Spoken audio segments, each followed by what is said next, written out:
হ্যাঁ নব, নব এরকম করে বসে আছো কেন? তোমার কি শরীর খারাপ লাগতেছে? হ্যাঁ ঠিক আছো? আরে কতদিন কোনো সময় পাই না, তোমার যা অবস্থা হয়েছে, তুমি কি হাত পায়ে কোনো রসুন টসুন দাও না? এই অবস্থা কেন হাত পায়ের অবস্থা? না একটু আমি তো তোমার পাটা টিপটা দেখি, বসো একটু শুয়ে আছে এভাবে, আমি একটু পাটা টিপটা দেখি কি অবস্থা তোমার, এরকম শরীর অবস্থা। আমার কি সমস্যা গো? আমি তো সময় পাই না, ব্যস্ত মানুষ, এই জন্য। আর দেও না পাটা টিপটা দাও। আরে আমার কিছু না, আমার ঠিক আছে। তুমি কি এটা কোনো কথা? আমি কি তোমার বউ না? আমি কি তোমার একটু সেবা যত্ন করতে পারি না? এটা কি কোনো কথা বলে নেবো? আমি এটা করি না? তুমি আমার এটা ভাবতে পারলা? ব্যস্ত থাকি কিন্তু জানো তুমি, অফিস সংসার বাচ্চা কাচ্চা এগুলো নিয়ে ব্যস্ত পারি, তাই মানে কি আমি তোমার সেবা যত্ন করবো না? আমার জন্ম কিছু সব ঠিক আছে, তুমি দেখো দেখো আমার সব ঠিক আছে, আমার কিচ্ছু কোনো সমস্যা নেই। এরকম কথা হইলো? আর একটু সেবা যত্ন করতে দাও আমারে।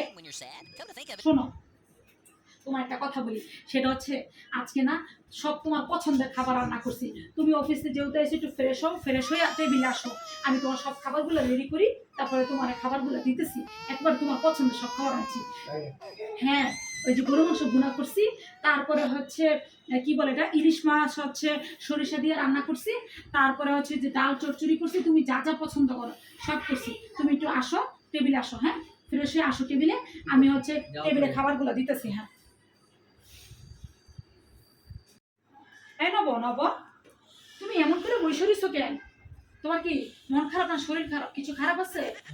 আচ্ছা কাজ করে, তুমি এরকম করে বসে থাকো না, তুমি যাও বাইরে গিয়ে তোমার ফ্রেন্ডগুলোকে আড্ডা দিয়ে আসো। আমি হচ্ছে রান্না বান্না শেষ করে দিয়ে আজকে আমি তোমার ফোন দিয়ে ডিস্টার্ব করবো না, ফ্রেন্ডগুলোকে অনেকক্ষণ সময় দাও, ঘুরে ফিরে আসো, কোনো সমস্যা নেই, বুঝছো?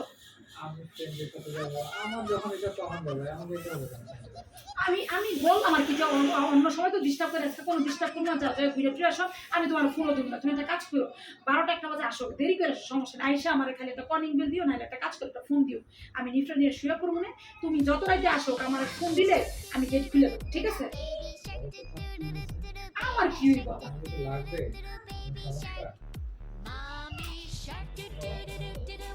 আসলে বিষয়টা হলো কি নব, দেশের যা অবস্থা গেছে কদিন ধরে দেখছো না, কেউ তো কোনো ব্যবসা করতে পারেনি। এখন হচ্ছে আমি তোমার যে ক্রেডিট কার্ডটা ছিল না ব্র্যাক ব্যাংকের, ওই ক্রেডিট কার্ডের যে 1.5 লাখ টাকা লিমিট ছিল, লিমিট আমি পুরাই শেষ করে ফেলছি এই শপিং টপিং করে, বুঝছো?